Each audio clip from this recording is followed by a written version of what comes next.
Les super aliments Fonio, Niébé, Moringa, Baobab. Depuis 7 ans, ZKS, Zion Kick-Off Startups, sert ses missions. Stopper la fuite des cerveaux et des compétences d'Afrique. Célébrer le génie entrepreneurial africain. Faciliter la coopération au niveau universitaire, économique, socio-culturel, technologique. Accompagner le déploiement d'investissements d'impact dans plusieurs pays d'Afrique et célébrer le génie entrepreneurial africain. L'Afrique est bien partie parce qu'elle a su observer et apprendre des erreurs des autres. Gaspillage alimentaire, surproduction, épuisement des terres, réchauffement climatique. Face aux défis démographiques, socio-économiques et environnementaux, Zion Kick-Off Startups organise la 3e édition du Salon international de l'entrepreneuriat africain sur le thème « À la découverte des aliments du futur, des systèmes d'alimentation durables ». Au programme, contribution des diasporas à des systèmes d'alimentation durable. Masterclass, table ronde, conférences, expériences culinaires. L'Afrique, le dernier grenier sain du monde, le laboratoire suisse accueilli en Afrique. Rendez-vous du 11 au 16 novembre en ligne, puis en présentiel au Palais de Beaulieu de Lausanne en Suisse. Plus d'informations sur nos réseaux sociaux. Nous vous attendons nombreux.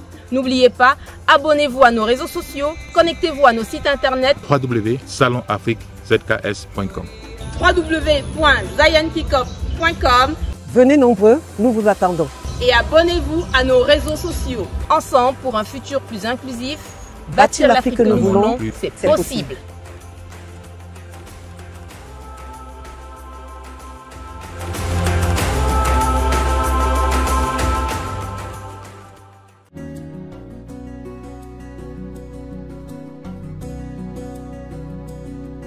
Au programme cette semaine, lundi, super aliments.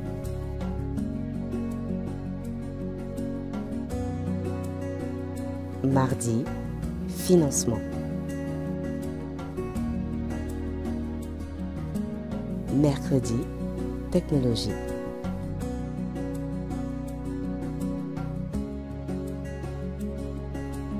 Jeudi, distribution énorme. Vendredi, exposition, masterclass, conférences et plus à Beaulieu. Samedi, dégustation en famille, animation musicale, pitch, etc. Success story, célébration, dîner gastronomique. Au Cameroun, une participante au salon en 2020 nous fait découvrir l'évolution de son projet autour du niébé.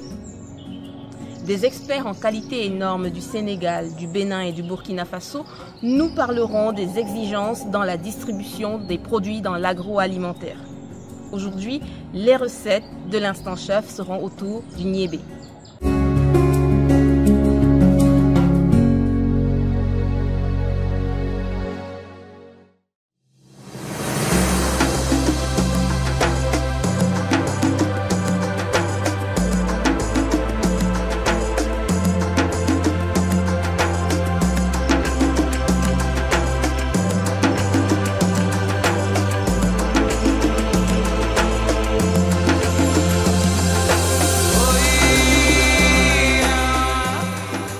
Ania Diogo, spécialiste food originaire du Cameroun, et j'ai pour ambition de réinventer l'usage d'un trésor de nos terroirs qu'on appelle le niébé, le coquille ou la cornille, qui nourrit depuis toujours les cuisines d'Afrique et d'ailleurs. Avec mon équipe, nous avons développé les produits Sunali qui mettent en valeur le niébé sous des formes différentes de farine et de couscous semoule. Ce sont des produits pratiques qui permettent de réaliser des pâtisseries, des pains, des salades, des plats faciles et rapides, des desserts ou des encas salés et sucrés. Les graines de niébé proviennent du Cameroun et toute la production, nous la réalisons localement. Donc je vous invite à découvrir notre offre singulière, sans gluten et éco-responsable qui permet d'imaginer des recettes naturelles, délicieusement nourrissantes et d'apporter du soleil dans les assiettes.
Da-da.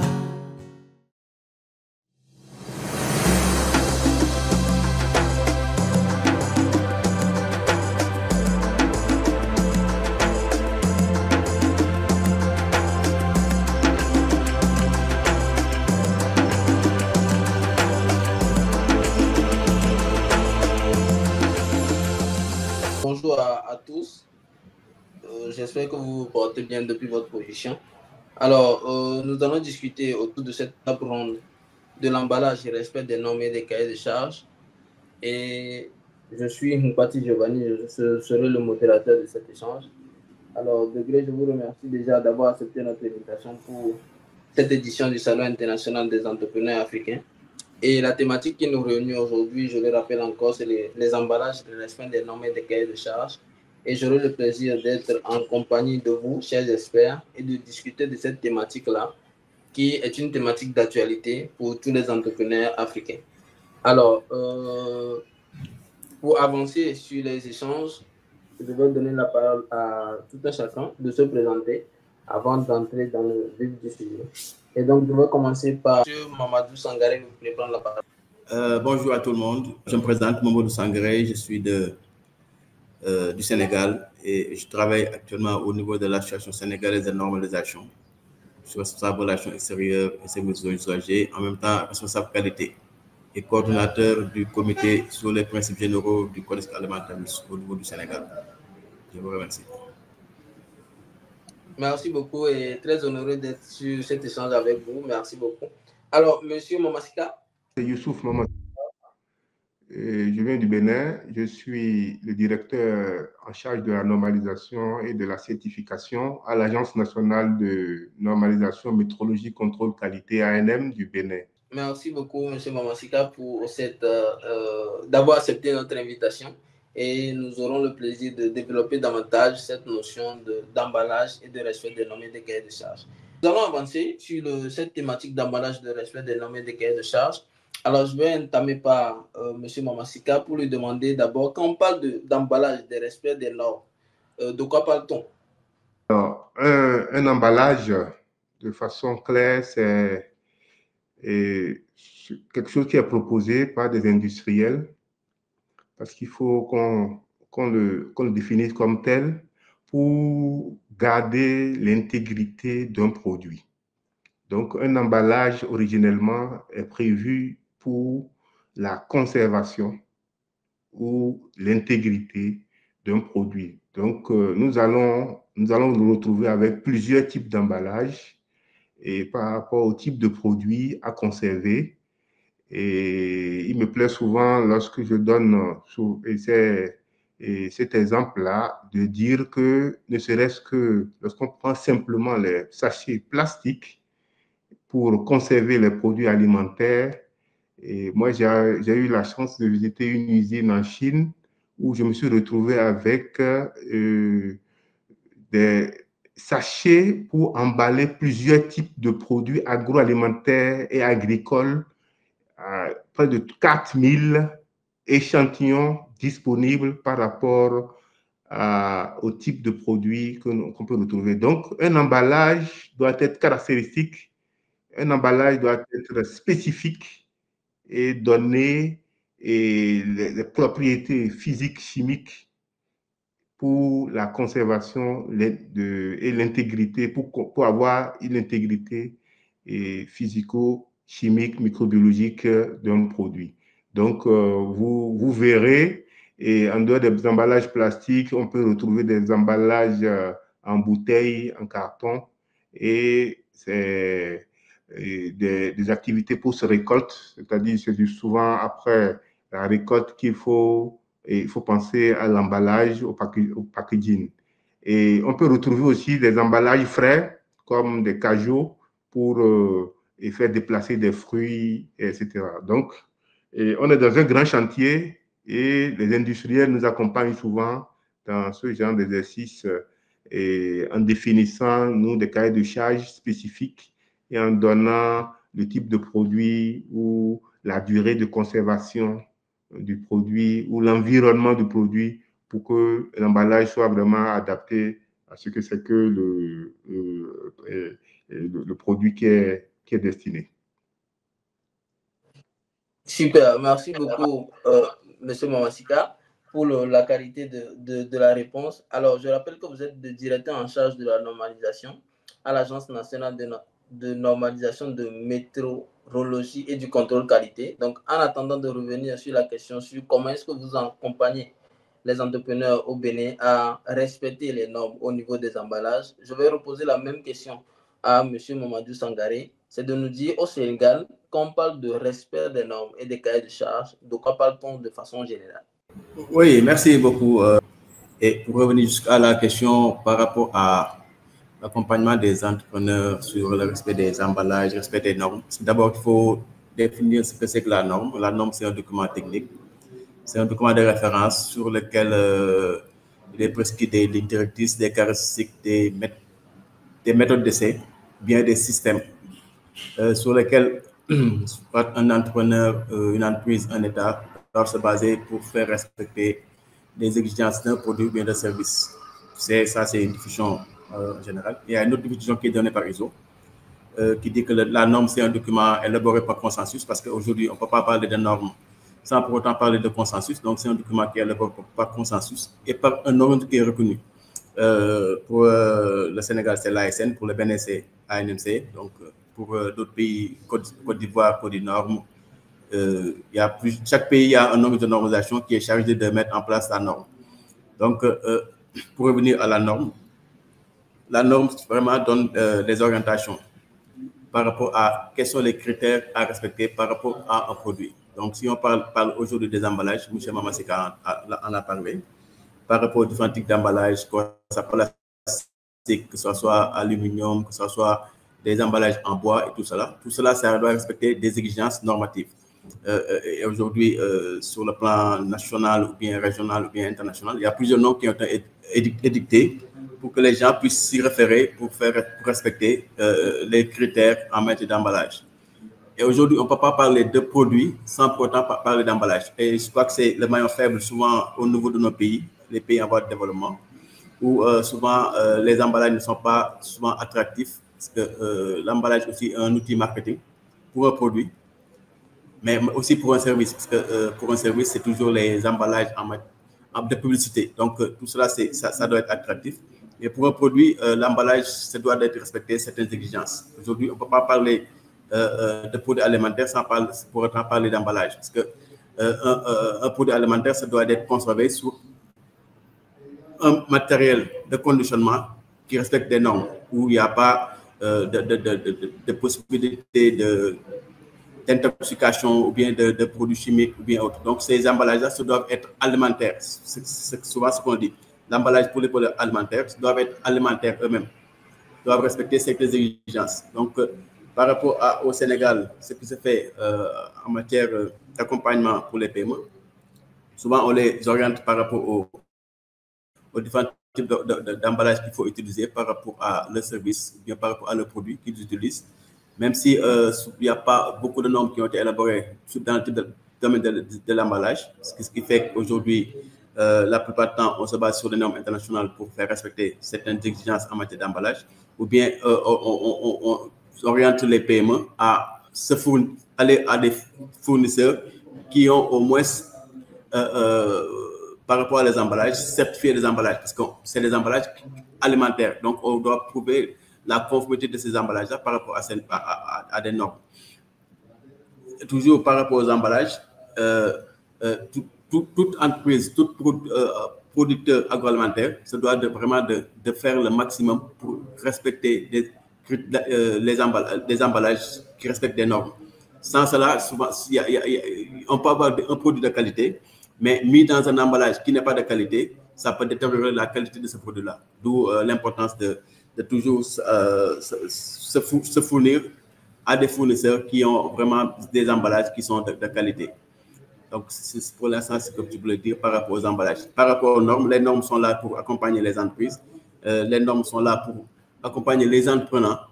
Parce que ça, c'est toujours une problématique. Parce que quand on parle de normes, souvent on se dit que les normes, c'est pour les grandes entreprises ou bien pour les moyennes entreprises. Alors que l'entrepreneur même, dans son business plan, se doit de respecter des normes. Doit mettre dans son idée de projet quelles sont les normes qui s'appliquent à mon produit, à mon système. Ce qui lui permet, en grandissant, de savoir que ces normes que j'utilise vont me permettre vraiment de grandir. Donc, l'entrepreneur doit impérativement avoir dans son idée de projet quelles sont les normes qui s'appliquent à mon produit ou bien à mon système. D'où l'importance de toujours se référer à des normes, de voir quelles sont les normes qui s'appliquent, de consulter des organismes de normalisation de leur pays pour une orientation en matière de normes par rapport à son secteur d'activité. Merci. Merci beaucoup, M. Sangaré. Je retiens ce qui est très pertinent dans le développement, que les entrepreneurs doivent retenir que les normes, ce n'est pas que pour les grandes entreprises, ni pour les petites et moyennes entreprises, mais les normes, c'est pour tout entrepreneur qui voudrait aussi démarrer, de vraiment se renseigner pour savoir comment est-ce qu'il faut, quelles sont les normes déjà qui régissent mon secteur et s'y conformer.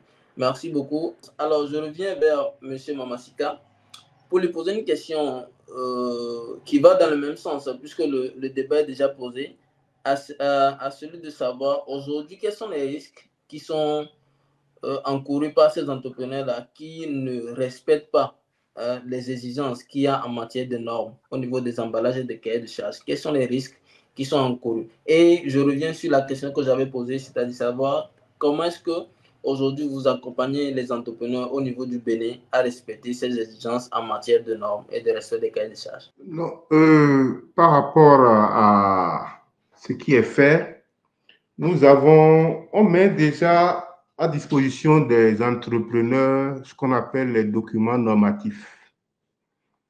Et comme l'a dit Sangaré, nous sommes l'organisme, c'est l'ANM au Bénin. ANM Bénin est l'organisme de normalisation. Et heureusement, cet organisme, en plus de la normalisation, gère certains volets de l'infrastructure qualité, donc gère la certification en même temps et gère la question de métrologie et gère le contrôle. Donc, cet organisme qui a plusieurs attributions, on va dire, au niveau de la direction générale, arrive à gérer ces différents piliers pour qu'il y ait une efficacité sur le terrain. Donc, la première chose dans ce genre de lutte, on va dire, de cette approche, c'est déjà d'avoir les documents normatifs. Lorsque vous prenez une norme, comme l'a dit Sangaré, c'est un document normatif qui appartient au pays. Si les utilisateurs ne sont pas au courant, ne sont pas sensibilisés à cela, ça pose déjà un problème.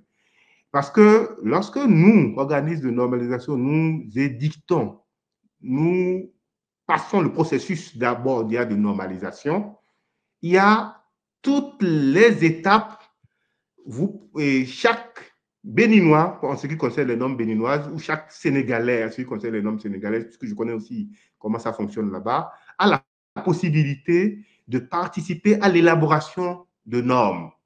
Donc, une norme qui est en cours d'élaboration au niveau de notre organisme, chacun peut dire et donner son point de vue technique pour que la norme reflète un peu les conditions locales.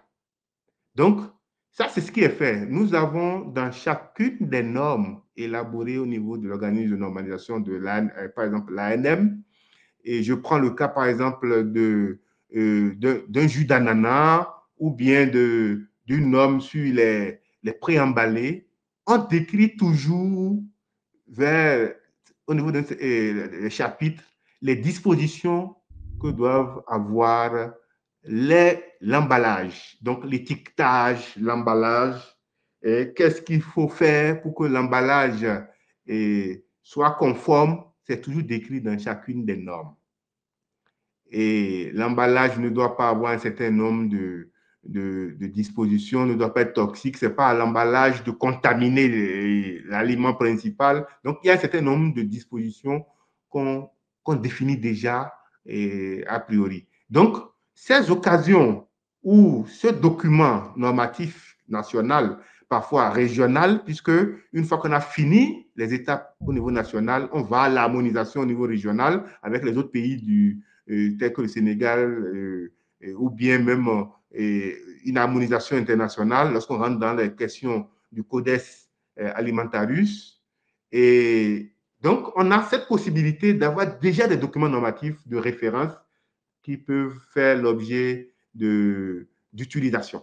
Donc, chaque opérateur économique, socio-économique, je vais dire, puisque tous ne sont pas toujours économiques, a la possibilité d'avoir des documents de référence. Et ces documents de référence leur permettent de se rapprocher de ce qui est demandé. Donc, derrière ces documents, nous avons l'État à travers soit un organisme d'évaluation de la conformité, tel que les organismes de contrôle, et nous, à l'ANM, nous, on a un organisme de certification. Moi, je gère la certification de produits, qui est une activité volontaire sur la base des normes qu'on met à disposition des populations. Donc, toutes les normes dictées par l'ANM peuvent faire l'objet de certification de produits et nous nous conformons souvent à ces genres de dispositions lorsque un client vient demander la certification de son produit, et ça fait partie des paramètres, des caractéristiques que nous surveillons pour donner un quitus au niveau de la norme nationale. Là, vous êtes conforme à la norme nationale. Ça, c'est un premier aspect qui est fait au niveau national. L'autre aspect, c'est que nous mettons également ces différentes normes, ces documents normatifs à la disposition des organismes d'inspection et de contrôle qui sont c'est soit des autorités au niveau de la sécurité sanitaire des aliments. Il y en a plusieurs types. Il y a des autorités qui s'occupent de l'alimentaire, d'autres qui s'occupent des produits agricoles, d'autres qui s'occupent des produits halieutiques. Donc, toutes ces autorités-là ont ces documents normatifs avec lesquels les différentes autorités peuvent organiser, gérer le contrôle sur le territoire national pour la surveillance du territoire. Donc, on a deux types d'actions. Une action volontaire avec les normes nationales et une action régalienne qui vient avec les normes, avec les différentes autorités qui surveillent la sécurité sanitaire des aliments sur le territoire national. Donc, voilà, peut-être, je ne sais pas trop, d'entrée de jeu, ce que je peux dire par rapport à ce qui est fait au niveau du Bénin. Merci beaucoup, M. Momassika, c'est très explicite. Alors, merci beaucoup à M. Wilfried de nous avoir rejoints. Alors, en vous donnant l'occasion de vous présenter, je vais en même temps vous poser la question de nous briefer un peu sur l'état des lieux de cette thématique d'emballage et de respect des normes et des cahiers de charges chez vous au Burkina. D'accord. Merci pour l'honneur que vous me faites d'être parmi les experts et panélistes sur la thématique emballage et respect des normes. Ce que je peux faire comme état des lieux, c'est que l'emballage qui accompagne le produit véhicule un message à la destination des consommateurs. Et au-delà de ce message, il y a un dispositif national qui encadre le domaine normatif. Et je ne vais pas revenir sur ce que mes co-panélistes ont déjà fait comme exposé, mais tout compte fait dans le diagnostic, il faut savoir que c'est un dispositif qui doit accompagner la stratégie de l'entreprise ou de l'entité qui produit un produit quelconque ou un service selon le domaine décrit. Au niveau du Burkina, nous avons, à l'image des autres pays, un domaine normatif qui encadre comment le processus de l'étiquetage doit être fait sur chaque produit, que ce soit prioritairement les produits agroalimentaires. Donc, sous cet angle, il faut dire que il y a un besoin d'informer le client qui s'impose, tant au niveau national qu'au niveau international, où nous avons des exigences qui sont strictes. Donc, c'est aussi de donner l'information à chaque exportateur ou importateur qui doit se conformer à la législation ou dans le pays de destination de son produit. Voilà, donc en grosso modo, c'est pour dire que l'entreprise ayant l'information doit produire conformément aux spécifications du pays de destination et en fonction aussi de la sensibilité du produit. Donc, voilà en grosso modo le diagnostic fait qui constitue un ensemble, un dispositif qui fait intervenir plusieurs acteurs. Voilà ce que je pouvais dire de prime abord. D'accord, merci beaucoup, M. Wilfried. Alors, je vais me tourner vers M. Mamadou en lui posant la question de savoir aujourd'hui quels sont les défis pour les entrepreneurs au niveau du Sénégal, de façon plus générale dans la sous-région, à se conformer à ces exigences qui sont pour eux, je vais dire, le b.a.-ba, hein, s'ils veulent s'imposer sur le marché. Donc, quels sont les risques en cours à ne pas se conformer à ces exigences-là et pourquoi au niveau du Sénégal, mais de façon plus générale dans la sous-région? Par rapport aux défis, je passe pour saluer M. Wilfried. Par rapport aux défis, je crois qu'aujourd'hui, nous sommes dans un marché qui est ouvert et il y a aujourd'hui la concurrence qui frappe à toutes les portes, que ce soit la concurrence européenne ou bien la concurrence asiatique, ce qui fait que nos entrepreneurs sont de plus en plus menacés pas menacés, mais concurrencés par des autres entrepreneurs ou bien des autres entreprises qui viennent d'ailleurs. D'où l'importance aujourd'hui pour nos entrepreneurs d'investir dans la qualité. Parce que la qualité, c'est aujourd'hui un investissement. C'est un investissement à long terme. Souvent, on parle de certification qui coûte très cher, mais la certification entre dans la qualité. Aujourd'hui, pour prouver la conformité d'un produit, il faut impérativement aller vers la certification ou bien aller vers une autorisation de mise sur le marché. Par exemple, au niveau national, comme a dit tout tantôt Mamasika, ils ont en charge le contrôle, la certification, la normalisation, mais au Sénégal, il y a différents leviers. La SN est en charge de la normalisation et de la certification, mais pour la mise sur le marché, pour permettre à certains produits aujourd'hui d'être vendus dans les grandes surfaces comme les supermarchés et autres, il faut impérativement avoir une autorisation de mise sur le marché et c'est donné par les services de la direction du commerce intérieur, d'où l'importance vraiment de respecter les normes. Parce que ça soit la certification, parce que la certification se fait sur la base des normes, mais l'autorisation aussi de mise sur le marché se base sur des normes. Donc, il est impératif aujourd'hui pour les entrepreneurs de respecter les normes. Et c'est un défi pour eux. Et il ne faut pas voir l'application des normes ou bien la démarche pour aller vers une certification comme un poids lourd. Il faut la voir vraiment comme un investissement. D'où l'importance pour ces entrepreneurs de s'investir à aller vers la certification de leurs produits, qui est un gage vraiment de confiance pour les consommateurs. Parce qu'aujourd'hui, ce qu'il faut se dire, c'est que tous les consommateurs sont exigeants en matière de qualité. Que ça soit le consommateur européen ou bien le consommateur africain, aujourd'hui, vraiment, tout consommateur est exigeant en matière de qualité et exigeant aussi en matière d'emballage. Donc, d'où l'importance pour les entrepreneurs de s'investir dans la qualité, d'aller vers des systèmes de certification. Quel que soit le type de certification à avoir, il faut aller vers ce type de certification-là, qui est un gage de confiance pour le produit. Parce que si on prend aujourd'hui au niveau européen, il y a un système qui est mis en place, qui est le système GFSI, Global Food Safety Initiative, qui aujourd'hui a listé les différents types de certifications qui sont obligatoires pour les produits avant d'entrer au niveau européen. Et aujourd'hui, dans certains pays aussi, c'est des exigences. Parce que si vous faites un produit, il faut impérativement avoir des rapports d'analyse. C'est votre produit, que vous prouvez la conformité du produit par rapport à des exigences normatives, ce qui va permettre à votre produit d'entrer dans d'autres pays, que ce soit au niveau CEDEAO avec le texte CEDEAO ou bien que ce soit avec la ZLECAf. Aujourd'hui, on parle de ZLECAf au niveau africain. Ce qui fait qu'on est devant un marché de plus d'1,3 milliard de personnes. Vous voyez, plus d'1,3 milliard de personnes qui veulent avoir des produits, qui veulent avoir une alimentation, mais que ce soit une alimentation saine. Et Et les entrepreneurs aujourd'hui ont le mot à dire par rapport à cette ouverture de marché, par rapport à soit la ZLECAf ou bien les APE.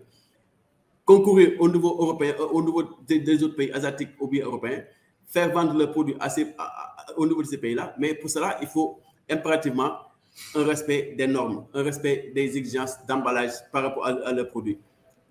Et tout cela, c'est englobé dans un système, ce qu'on appelle le système de certification. Parce que la certification prend en charge tout cela. Le respect de l'emballage, le respect de la qualité intrinsèque du produit, tout cela est pris en compte dans la certification. Par rapport à ce défi, c'est ce que je pourrais dire. C'est un défi qui est assez lourd, mais c'est un défi qui est réalisable. Pas seulement un engagement personnel. Parce que la certification, la qualité, c'est un engagement personnel. C'est un engagement d'équipe et c'est un engagement aussi personnel. D'où l'importance aujourd'hui pour les entrepreneurs de s'orienter vers la qualité. Même s'ils ne vont pas vers la certification, mais qu'ils mettent en place des démarches qui peuvent prouver la conformité de leurs produits. Juste une anecdote. Certains entrepreneurs ont voulu aujourd'hui exporter leurs produits à l'extérieur, mais souvent, et Mama Sika en a parlé, c'est des exigences. Si vous dites que votre produit est naturel, ou bien que votre produit est bio, ou bien que votre produit est halal, il faut impérativement prouver ce marquage-là qui est pour votre produit. Et la preuve, c'est seulement des attestations, c'est des certifications. Si vous dites que votre produit est bio et que vous l'amenez en Europe, et que vous n'avez pas une certification bio par rapport au produit, votre produit ne sera pas accepté dans ce pays parce que vous n'avez pas montré les preuves que votre produit est soit halal, soit nature, soit bio. Donc, il faut, en matière d'étiquetage, mettre sur votre étiquette les informations que vous pouvez prouver. Si vous ne pouvez pas prouver ces informations-là, si vous le mettez dans votre produit, ça peut vous porter préjudice. D'où l'importance vraiment de respecter les exigences en matière d'étiquetage. Et ça, c'est dans chaque pays, c'est réglementé.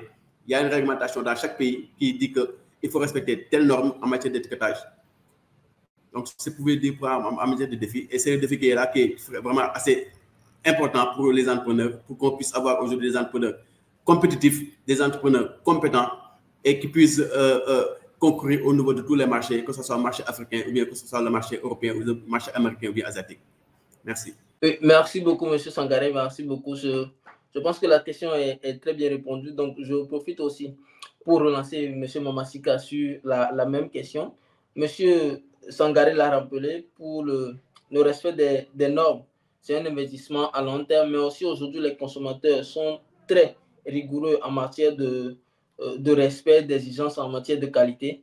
Aujourd'hui, quels sont les exemples précis ou bien les risques qu'encourent ces entrepreneurs-là que vous accompagnez et quels sont leurs défis dans ce processus-là d'emballage et de normes de respect des cahiers de charges? Et aussi avec des exemples précis, si vous avez des anecdotes à nous partager. Merci. Oui, là, je n'ai pas bien saisi. Vous parlez de risques.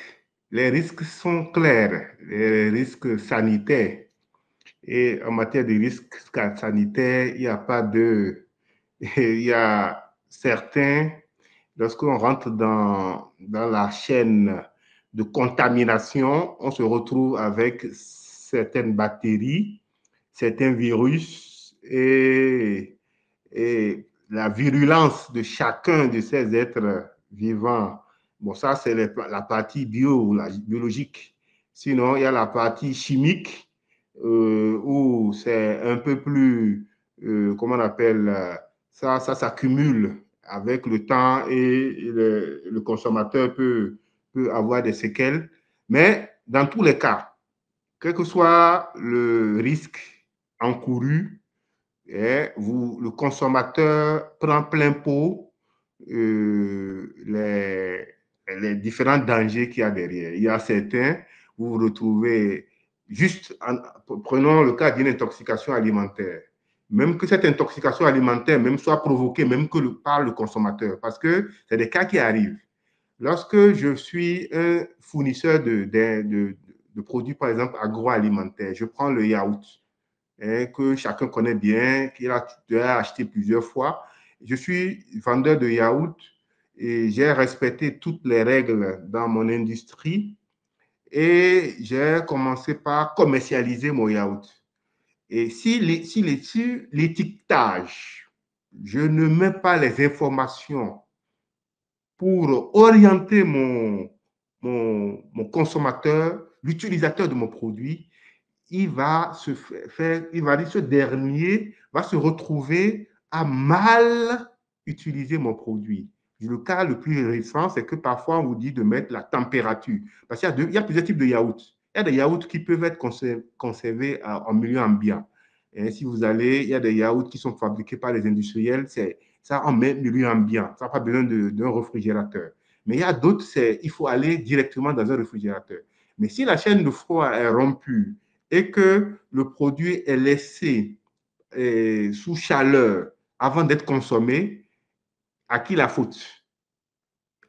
Est-ce qu'on revient derrière pour voir quel type d'étiquetage il y a, quel conseil on a donné, comment conserver le produit, qu'est-ce que l'étiquette du produit a donné comme élément, et quelle information pour orienter le consommateur. Donc, ce produit qui était correct, qui était bien nourrissant, qui avait toutes les valeurs organoleptiques et bien réunies, devient un poison pour comment on appelle, pour le consommateur.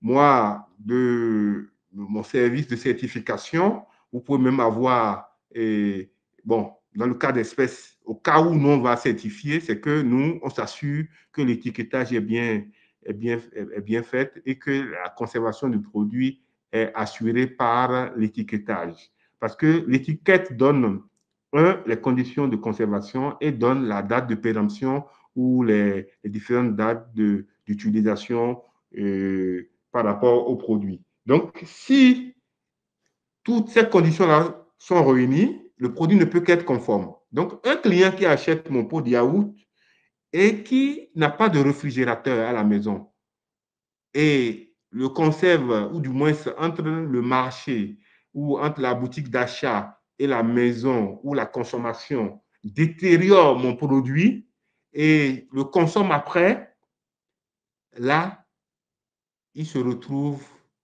dans une situation où il va avoir une grosse diarrhée, il va avoir, ça dépend de toutes les bactéries qui auraient pu se développer, de tous les virus qui auraient pu se développer en ce temps très record. Et vous savez que en matière de virus, la multiplication, elle est hyperbolique. Donc, dès que c'est en une heure, vous pouvez avoir 1 millier de multiplications. Donc, vous vous retrouvez très rapidement avec une multiplication de bactéries que le monsieur va mettre dans son ventre et ça dépend du type de virus qui était en latence et il va se retrouver à l'hôpital et ça va être soit une grosse diarrhée de 3 jours et certaines bactéries vont jusqu'à la mort lorsque le traitement n'est pas approprié, n'est pas vite identifié.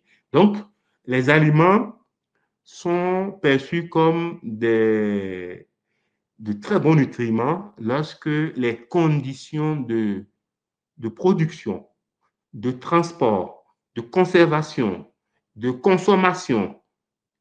Donc, il y a plusieurs étapes. Donc, c'est ça la chaîne alimentaire. Donc, de la fourche à la fourchette, il faut garder le produit de façon à ce qu'il ne devienne pas un poison pour le consommateur. Donc, le consommateur, je viens de vous décrire là que lui-même, il est responsable, il a une grosse responsabilité. Et pour que sa responsabilité soit bien dégagée, il faut que la responsabilité aussi du fournisseur soit dégagée. Et l'étiquette constitue souvent le seul moyen pour un fournisseur de produits de se désengager et de donner son assurance, sa confiance, comme quoi j'ai réussi à avertir le consommateur, j'ai réussi à donner l'information qu'il fallait au consommateur. Si lui, il n'a pas eu la bonne éducation ou il a négligé un certain nombre de choses, c'est que là, ma responsabilité un peu est dégagée et c'est ça qui sauve. Ça a sauvé beaucoup de gens dans des situations aussi critiques. Donc, nous avons une grosse mission et c'est de s'assurer que sur toute la chaîne de production, et le produit a été conservé de façon efficace. Super, merci beaucoup, M. Mamasika, pour la pertinence et la qualité de la réponse. Alors, on a échangé, on a parlé de long à large sur cette thématique de normes, d'emballage et de respect des cahiers de charges.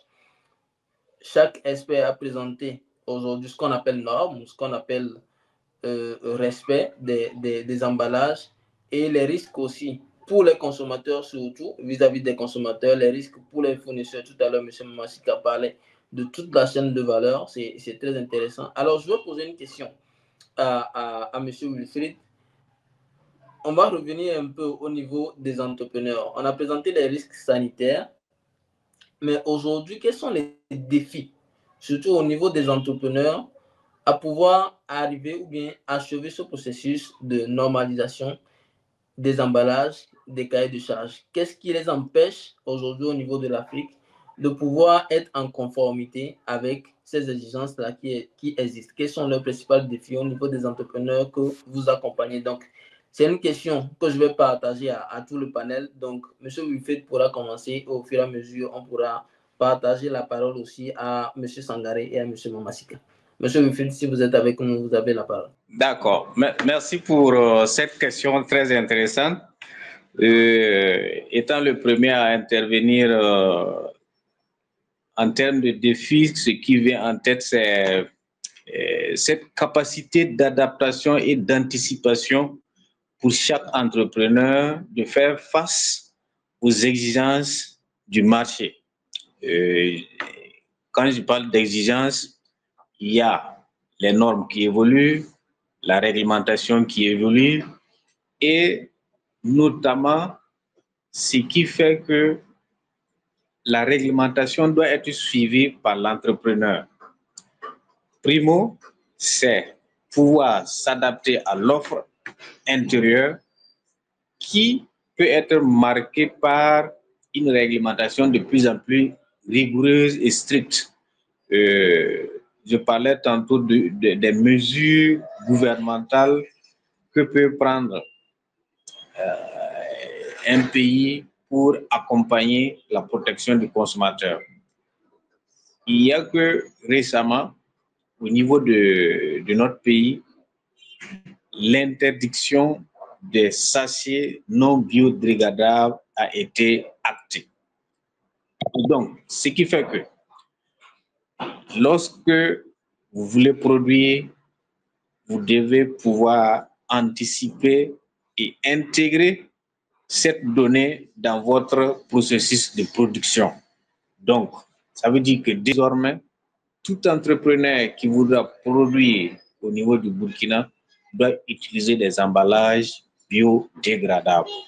Voilà en première intervention ce que je peux dire qui constitue un défi majeur pour chaque entrepreneur qui s'investit notamment dans le domaine de l'agroalimentaire. Merci beaucoup, M. Wilfried. Alors, la parole est à M. Mamadou. Oui, merci beaucoup. Je crois que, comme a dit M. Wilfried, les défis sont là. C'est des défis, en fait, de veille. Parce que dans certains pays, il y a des structures qui sont là pour faire de la veille économique, pour connaître les différentes réglementations qui existent au niveau des pays par rapport à l'exportation de produits et de services. Donc, les entrepreneurs doivent avoir ce système de veille pour voir quelles sont aujourd'hui les normes actuelles, quelles sont les normes mises à jour. Parce que récemment, j'ai eu à lire un rapport des étudiants dans le domaine du BTC qui ont élaboré un rapport et qui, malheureusement, quand j'ai lu le rapport, toutes les normes de référence qu'ils ont eu à utiliser, c'est des normes qui ont été annulées, bien des normes qui ont été révisées depuis des années. Donc, ce qui fait que ce rapport-là, les conclusions du rapport ne peuvent pas être appliquées parce que les références normatives utilisées, ce sont des normes qui sont plus d'actualité. D'où l'importance pour les entrepreneurs de se rapprocher des organismes de normalisation qui ont l'information en matière de normalisation nationale et internationale. Tantôt, M. Mamassika en a parlé, il y a plusieurs structures de normalisation au niveau international, que ce soit ISO, que ce soit dans le domaine électronique, IC, que ce soit au niveau de l'alimentaire, Codex, qui est vraiment la référence en matière de normes dans le domaine agroalimentaire. Et nos pays sont membres de cette organisation-là et participent au processus de normalisation au niveau du Codex. Donc, il faut que les entrepreneurs puissent avoir ce système de veille, avoir cette démarche de veille en matière de normes et en matière de règlements techniques. Tant M. Wadjoud en a parlé par rapport aux sachets biodégradables. Aujourd'hui, si vous avez déjà une idée de projet de faire une entreprise qui fait des plastiques, si vous n'avez pas inclus ces paramètres réglementaires, votre entreprise est vouée à l'échec parce que vous n'avez pas pris en compte ces aspects réglementaires. Donc, il faut impérativement que ces entrepreneurs-là puissent avoir vraiment cette approche de veille normative et réglementaire, mais aussi d'être en collaboration avec les organes de normalisation.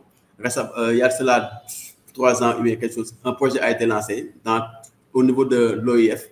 Ça s'appelle le réseau Femmes Normalisation. Aujourd'hui, appelé Je suis la norme, qui a eu à faire beaucoup d'activités au niveau des pays où il y a des cellules qui ont été créées, qu'on appelle des cellules femmes jeunes normalisation, qui ont pour objectif vraiment d'accompagner les jeunes et les femmes en matière d'information normative, en matière de sensibilisation normative. Et des pages Facebook ont été créées pour tous les organes de normalisation, que ce soit le Burkina, Sénégal, Togo, Côte d'Ivoire. Donc, il y a des pages Facebook qui ont été créées où des organes de normalisation informent les jeunes, informent les femmes sur les actualités de la normalisation au niveau de leur pays, mais au niveau international. Donc, c'est intéressant que ces entrepreneurs puissent travailler en collaboration avec les ONN pour savoir l'actualité des normalisations, mais aussi de participer au processus de normalisation, parce que les normes, ce ne sont pas les entreprises seulement qui décident du contenu des normes. Les entrepreneurs ont leur mot à dire sur les contenus des normes, parce qu'ils ont vécu soit dans une activité bien précise, ils ont vécu soit dans un service bien précis et ont des idées. Donc, et la normalisation est un levier pour l'innovation. Donc, ces entrepreneurs ont aujourd'hui, vraiment, doivent s'impliquer dans le processus de normalisation nationale ou bien même internationale. Récemment, il y a au niveau de l'AICI et ISO, lors des assemblées générales de ISO et de l'AICI, ils ont eu à faire comment dirais-je, impulser le youth standard pour impliquer les jeunes dans le processus de normalisation. Donc, il faut aujourd'hui que nos entrepreneurs dans nos pays participent activement dans le processus de normalisation pour que leurs idées, pour que leurs commentaires puissent être inclus dans les documents normatifs, parce qu'ils ont aussi leur mot à dire. Je vous remercie. Merci beaucoup, M. Sangaré. M. Mamasika. Au fait, avec les deux prédécesseurs, ils ont quand même couvert une bonne partie de ce qui est prévu pour cette partie de la réglementation. Ce que je voulais juste ajouter, c'est que ces 20 dernières années, la question d'emballage ou d'étiquetage a beaucoup évolué. Parce que moi, au moment où je commençais ma carrière et dans ce domaine-là d'accompagnement ou de certification au niveau des produits alimentaires, le paysage n'est pas le même que ce qu'on a aujourd'hui. Moi, je trouve qu'on est parti pratiquement à une vitesse de 300 km/h. Surtout ces 5 dernières années, je parle surtout par rapport au paysage au niveau du Bénin, où il y a une révolution, une grosse révolution pour tout ce qui est emballage, tout ce qui est packaging, tout ce qui est présentation de produits. Et on a aujourd'hui des opérateurs, des industriels qui proposent des emballages vraiment révolutionnaires qui n'ont pratiquement rien à voir même avec les emballages des supermarchés européens. Et toujours est-il que lorsqu'on fait le point pour les petits producteurs, ce n'est pas toujours aisé. C'est des acteurs qu'il faut accompagner, qu'il faut subventionner pour rester en marge, pour proposer pratiquement les mêmes types d'emballage sur le marché. Et aujourd'hui, ce paysage changé, il faut voir comment est-ce qu'on le conserve. Parce qu'il y a eu beaucoup d'acteurs qui ont contribué à cet état de choses et on a un certain nombre d'emballages pour beaucoup de produits. Moi, ce que je voyais avant, ce n'est pas le cas. Même aujourd'hui, les légumes pré-cuits qui ont des emballages très, très, et pratiquement les mêmes types d'emballages que ce que moi je rencontre en Europe. et qu'on a dans les supermarchés au niveau de notre pays. Et aussi, depuis quelques années, même les acteurs qu'on ne s'imaginait même pas, qui ont commencé par se donner aussi un peu à la question de la qualité. Et la Chambre de commerce et d'industrie du Bénin, et, par exemple, qui est la chambre qui regroupe tous les industriels et tous les commerçants, depuis 4 ans, finance la mise en marché d'un certain nombre de tous ceux qui sont membres, qui sont volontaires, membres de leur organisation. Et dans ce cadre-là, on a accompagné plus de 300 entreprises, entrepreneurs pour la présentation, pour la question de qualité. Et aujourd'hui, ces produits sont là, vendables, présentables, et il faut juste les accompagner avec la publicité pour que ce joyau ou ces différents efforts-là, qu'on ne replonge plus dans ce qu'on a connu il y a quelques années. Donc, la question d'emballage est en train de voir le jour et nous allons faire tout possible pour que ça se maintienne. Et surtout, la question d'alimentarité, parce que ce n'est pas tous les emballages qui sont alimentaires. Il faut qu'on veille sur cela. Et que derrière, parce que je ne sais pas comment ça se passe dans les autres pays, au Sénégal, je ne sais plus. Moi, j'ai eu quelques soucis lorsqu'il était question de caractériser, d'avoir des laboratoires pour définir l'alimentarité d'un certain nombre d'emballages.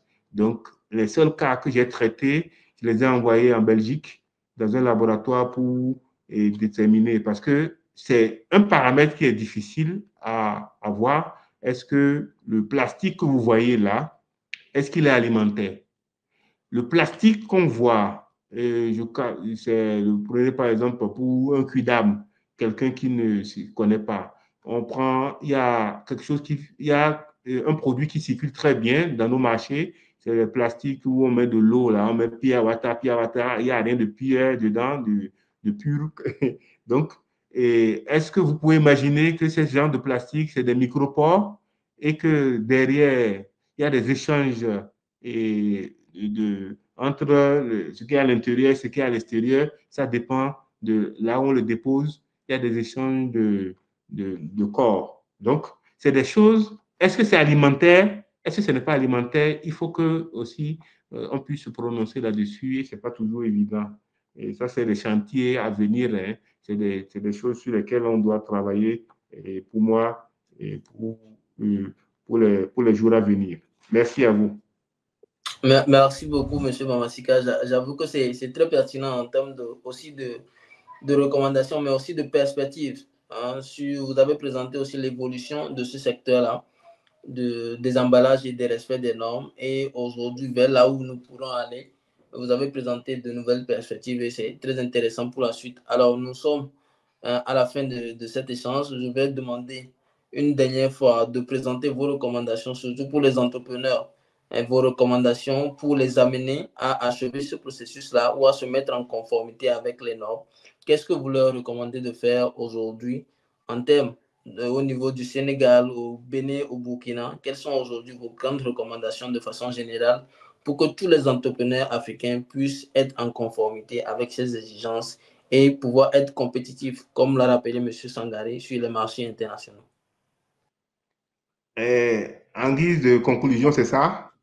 Oui, en guise de conclusion, effectivement. Oui, en guise de conclusion, moi, je crois que les industriels, les commerçants, tout ce qu'on peut citer qui offrent des produits ont plus intérêt à ce que dans ce grand monde de globalisation où nous sommes appelés à être sur les mêmes marchés, ils ont intérêt à être très compétitifs. Donc, ce n'est pas à quelqu'un d'autre de venir nous accompagner dans la compétition de nos produits. Et qu'il n'y ait pas de compétition de produits, il faut voir principalement la qualité que nous offrons. Et la qualité, se décompose en plusieurs points. Ça va être la qualité organoleptique pour ne pas empoisonner les consommateurs des autres pays du monde. Mais il faut que ça soit la qualité aussi dans la présentation, la qualité dans l'offre que nous proposons. Donc, nous avons, en un mot, ça va être la compétitivité de nos produits. Il faut que nos produits soient compétitifs. Et parce qu'on va sur un marché international, on ne va pas sur une ligue de quartier. C'est la ligue des champions. Donc, lorsqu'on va dans une ligue des champions, on part avec les meilleures armes. Et nous sommes des facilitateurs. Moi, je suis directeur de la normalisation et de la certification. J'ai tout le service à disposition pour accompagner. Si les entrepreneurs ne comprennent pas ça, là, ma mission est perdue. Si l'entrepreneur ne peut pas faire de témoignage, l'entrepreneur ne peut pas être avec moi et parcourir mes locaux, venir participer à mes travaux et de normalisation, savoir qu'est-ce que je suis en train de sortir comme norme, parce qu'il faut qu'il soit au courant. Si ces choses-là ne sont pas naturelles, moi, ma mission est perdue. Ça veut dire que je ne sers à rien. Donc, pour moi, un entrepreneur doit être intimement lié à ce que l'organisme de normalisation fournit comme service, puisque, comme je vous le disais, lorsqu'on dit une norme nationale, ça devient une norme de tout le pays. Et si ça va dans un secteur donné, dans un domaine donné, c'est la norme de tout le secteur. Donc, chacun doit reconnaître comme partenaire, participant, fournisseur de ce document normatif. Et ce n'est pas comme on a eu pendant quelques années à faire croire aux gens où la norme, c'est l'organisme, il faut aller voir l'organisme de normalisation. La norme, c'est tout le monde. La norme, c'est tous les acteurs. La norme, c'est tous ceux qui sont, qu'on appelle les parties prenantes. Et tous ceux qui sont de près comme de loin impliqués, intéressés par le document normatif. Ça, c'est leur chose. Donc, j'invite nos différents acteurs à être compétitifs. Plus eux sont compétitifs, nous, on devient encore plus compétitifs. Et si nous, on est compétitifs, nous, nos actions au niveau international, au niveau régional, ça veut dire qu'on va avoir des éléments de choc et on pourra mieux les représenter au niveau international, régional. Merci à vous pour cette opportunité que vous nous offrez pour échanger avec des acteurs. Et bonjour au passage à tous les collègues panélistes. Oui. Merci beaucoup, M. Mamasika. Je pense que le message est passé pour tous les entrepreneurs africains dans l'agroalimentaire qui vous suivent. Et nous espérons que tout ce que vous êtes en train de faire, que les entrepreneurs agroalimentaires du côté du Bénin, mais aussi au niveau de la sous-région de toute l'Afrique, pourront, s'ils ont des difficultés, pourront facilement vous joindre, pouvoir échanger pour que vous puissiez les accompagner. Parce que vous avez rappelé que c'est aussi votre mission de les accompagner à réussir ce challenge-là. Merci beaucoup. Maintenant, je vais donner la parole à M. Mamadou. M. Mamadou, sur vos recommandations sur cette thématique de respect des normes et des emballages. Oui, je crois que mon grand M. Mamasika a presque tout dit. Hein. Et ce qu'on peut rajouter, c'est que il ne faut pas que les entrepreneurs croient que soit les normes ou bien la réglementation, c'est un frein ou bien c'est des contraintes à leurs activités. Il faut que ces entrepreneurs sachent que ce soit les normes ou la réglementation, la certification, ce sont des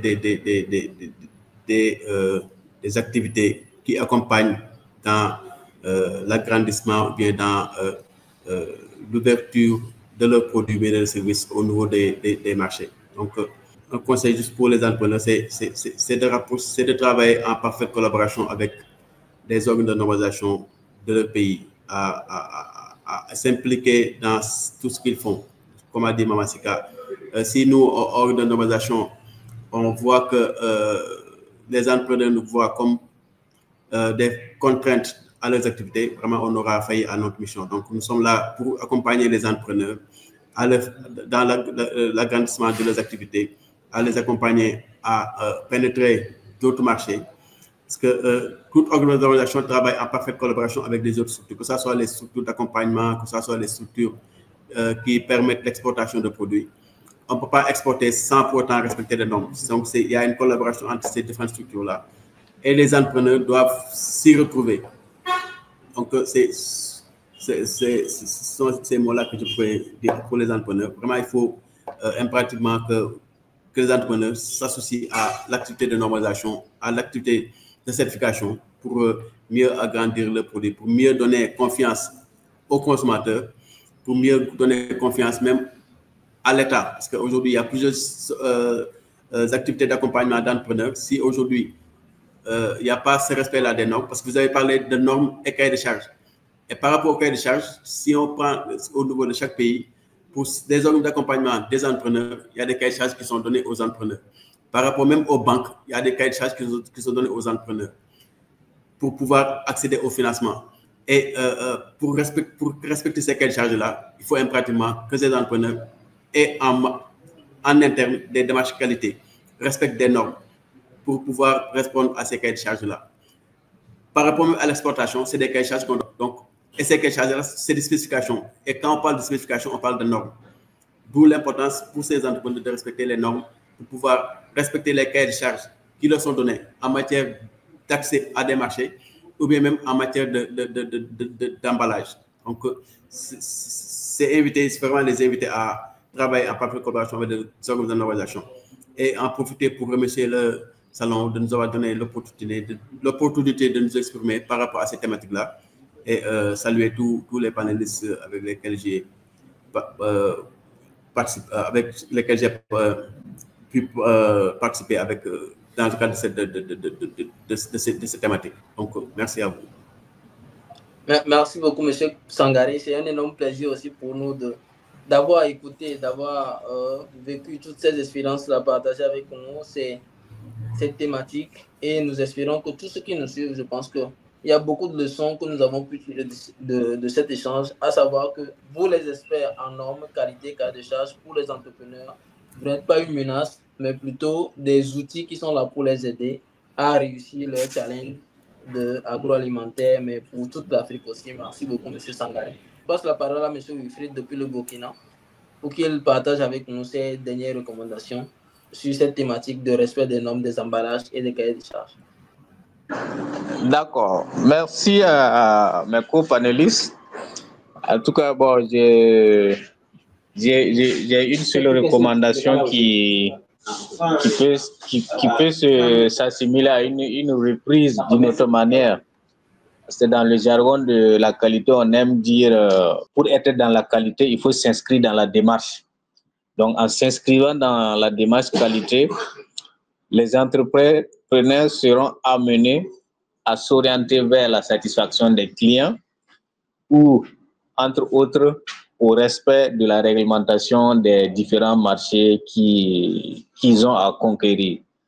Donc, ça sera mon mot de fin et encourager les entrepreneurs à rester dans la dynamique de la veille normative et de la veille réglementaire. Merci et à la prochaine.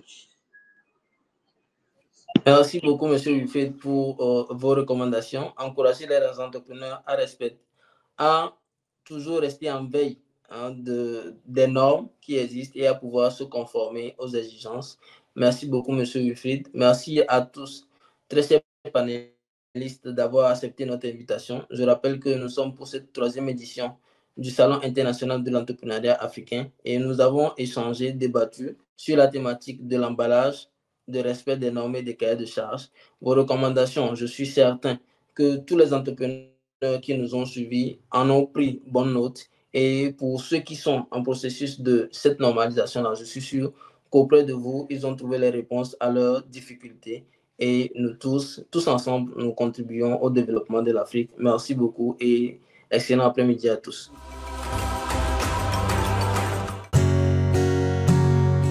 Da, da, da. Da, da.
N'oubliez pas de vous abonner.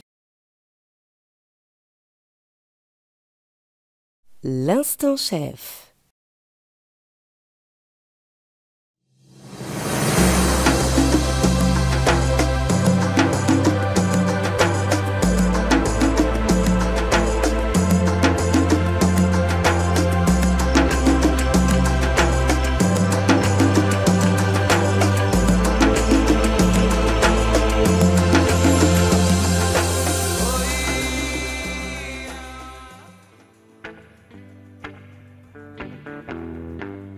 Bonjour, bienvenue chez Sonali. Aujourd'hui, nous allons faire un plat d'inspiration provençale avec le couscous de niébé. Allez, c'est parti. Notre petite huile d'olive.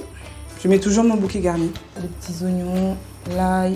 On pose d'abord les carottes, les courgettes, nos poivrons, nos tomates qu'on a concassées nous-mêmes. On va juste laisser cuire 20 minutes. C'est le moment en fait de cuire le couscous de niébé. Et ben on va le faire avec Annie. Viens Annie. On prépare le couscous de niébé. Il y a différentes techniques. On peut le cuisiner à la vapeur, mais on peut également le faire de manière plus rapide, un petit peu comme du riz. Bon là par exemple on a 2 volumes de couscous, donc on va prendre 4 volumes d'eau. L'eau est en train de bouillir, donc hop, on met les 2 verres de couscous. Après 8 minutes. Là après 8 minutes, ok. Ben voilà, donc on délaye un petit peu le couscous, c'est ça? Tout à fait. On veut qu'il soit léger, qu'il soit aéré. Qu'il soit aéré. Et après on met sur le côté pendant 10 minutes. Voilà. Et après votre couscous est prêt. Alors nous on continue avec notre petite sauce provençale. C'est la dernière étape. Du persil, des feuilles de coriandre, jolies feuilles de basilic. On va hacher menu tout ça. Si vous êtes friand de légumes, vous pouvez y aller. Aujourd'hui, nous, on a décidé de le faire avec du poulet brisé à l'ail et avec des épices afro et jamaïcaines. Notre plat est terminé. Et voilà.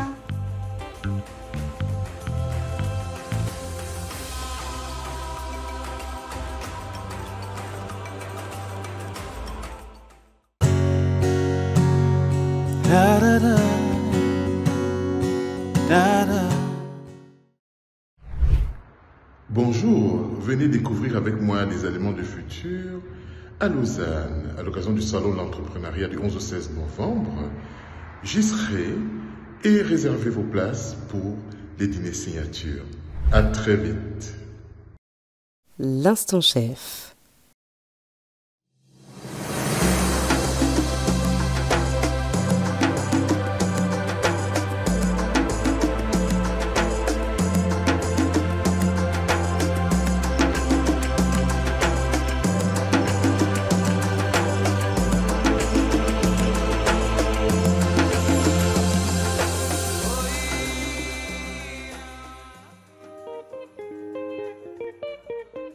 Bonjour à tous, je suis le chef Ingrid. Aujourd'hui, je vais vous faire un gâteau de niébé orange vanille avec une spécificité, c'est-à-dire on ne va pas utiliser de la farine de blé, on va utiliser de la farine de niébé.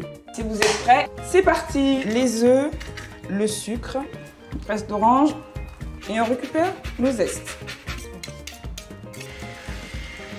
On prend une belle gousse de vanille. On va mélanger la farine de niébé et un peu de bicarbonate. Moi, j'aime bien goûter. Maintenant, il n'y a plus qu'à enfourner pendant 40 à 45 minutes à 180 degrés. Et maintenant, on va un petit peu l'habiller. Je prends du sucre glace. J'ai pris de la peau d'orange et de la peau de citron vert aussi. J'ai des noix de macadamia, noix de cajou et des noisettes. Vous allez venir parfumer une petite déco avec des petites feuilles de menthe. Un petit coup de zeste de citron vert. Et voilà, c'est prêt à servir.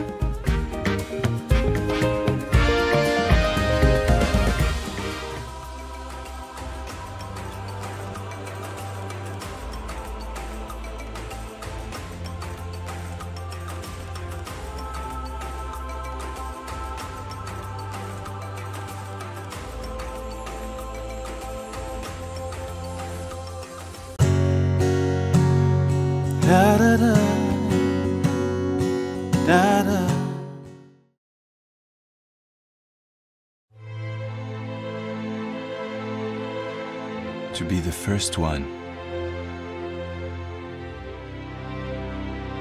This is the place to be. To see clear. To be on the right path.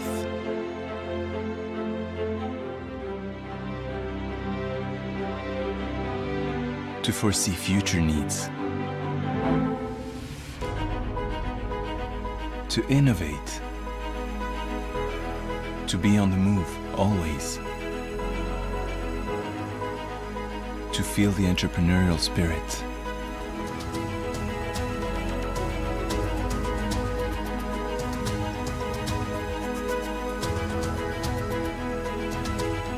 everything becomes possible.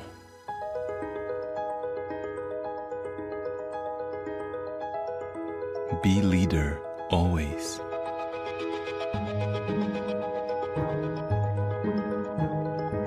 Look for excellence. Build, move forward.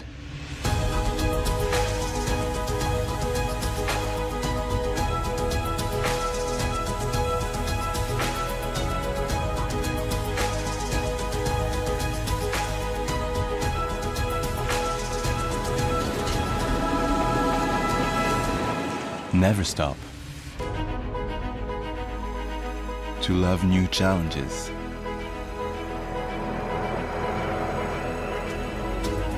To move around. New meetings, new people. To seize real opportunities.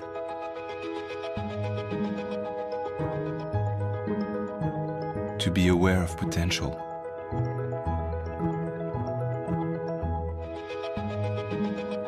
To keep on building. To thrive. To invest here.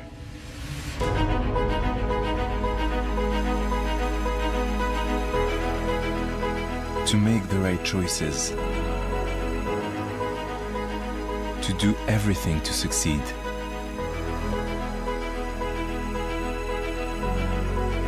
To invest in democracy.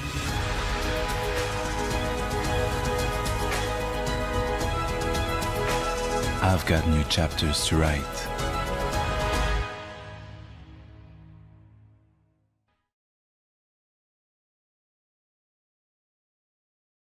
Merci d'avoir suivi cette première partie du salon en ligne. Donnons-nous rendez-vous demain 15 novembre à Beaulieu pour un programme riche.